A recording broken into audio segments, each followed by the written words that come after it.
Hello everyone, welcome back to my channel. हम कहते हैं कि हमारा ब्रेकफास्ट सबसे इम्पॉर्टेंट मील होता है, लेकिन हम इंडियन सबसे ज़्यादा मिस्टेक्स अपने ब्रेकफास्ट में ही करते हैं। तो आज आपके साथ मैं शेयर करने जा रही हूँ वो कॉमन मिस्टेक्स जो हमें जल्दी से सुधार लेना चाहिए।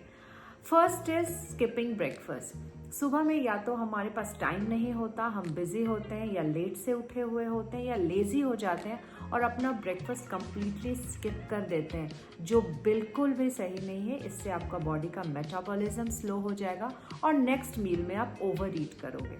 तो कुछ ना कुछ हल्का ही आप या तो फिर आमंड्स ले लो भिगोए हुए, या नट्स ले लो, या एक फ्रूट ले लो, बट ब्रेकफास्ट स्किप नहीं करना है। सेकंड जो बहुत ही कॉमन है हर घरों में, कि चाय और बिस्किट का कॉन्सेप्ट, तो ये बिल्कुल हटा देना चाहिए, क्योंकि चाय में होती है शक्कर और बिस्किट में होता है ट्रांस फैट। ये कॉम्बिनेशन हमारे पेट को भर तो देता है, लेकिन बिल्कुल भी न्यूट्रिशन नहीं देता। तो इसको आप पेयर अप कर सकते हो। चाय को आप चीले के साथ खा सकते हो या पोहा के साथ खा सकते हो, लेकिन चाय और biscuit big no no. Third is अधिकतर इंडियन मदर्स करती हैं, चूँकि वो उनका सुबह का रूटीन बहुत बिजी होता है, तो वो ब्रेकफास्ट ऑलमोस्ट लंच टाइम में लेते हैं। तो आप जान लो, ब्रेकफास्ट का मतलब ही होता है ब्रेक द फास्ट। तो इसका टाइम 8 से 10 बजे के बीच होना चाहिए। तो आप पहले ही अपना ब्रेकफास्ट प्लान करो और इस टाइम में ही आप लो, वरना आगे चल के आपको बीमारियां हो सकती हैं और नेक्स्ट मील में आप ओवर ईट करोगे और शुगर स्पाइक बढ़ जाएगा। तो आप कोशिश करें कि ब्रेकफास्ट टाइम पे ही लें। फिर गलतियां करते हैं कि हम जूसेस पीते हैं and we think that is a very smart choice, लेकिन बिल्कुल नहीं। जूसेस में कोई फाइबर नहीं होता, होता है सिर्फ और सिर्फ शक्कर। तो आप जूसेस की जगह आप ब्रेकफास्ट के साथ फ्रूट्स ले लो, उससे आपको फाइबर भी मिलेगा और आपको इंस्टेंट एनर्जी भी मिलेगी।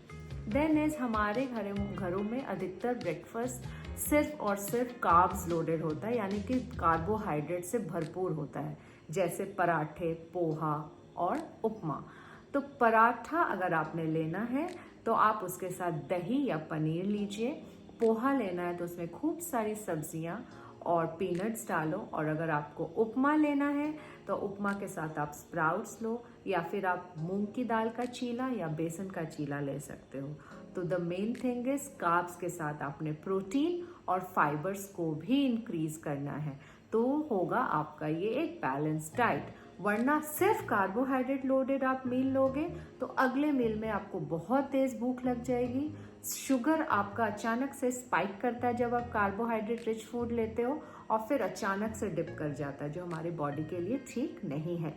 तो प्लान अकॉर्डिंगली कि आप ब्रेकफास्ट में कार्ब्स, प्रोटीन और फाइबर का कॉम्बिनेशन ही ले रहे हो। दूसरी चीज, हम अक्सर अपने बच्चों का ध्यान देते देते अपना ध्यान नहीं दे पाते, तो वो बिल्कुल भी सही नहीं है। You have to take care of yourself. आप सही रहोगे तभी आपकी फैमिली सही रहेगी। तो क्या आप इनमें से कोई मिस्टेक्स कर रहे हो तो इसको जल्दी से सुधार लो एंड मेक स्मार्ट चॉइसेस। और if you like this video, please like, share and comment. And मिलते हैं अगले वीडियो में दूसरे कंटेंट के साथ।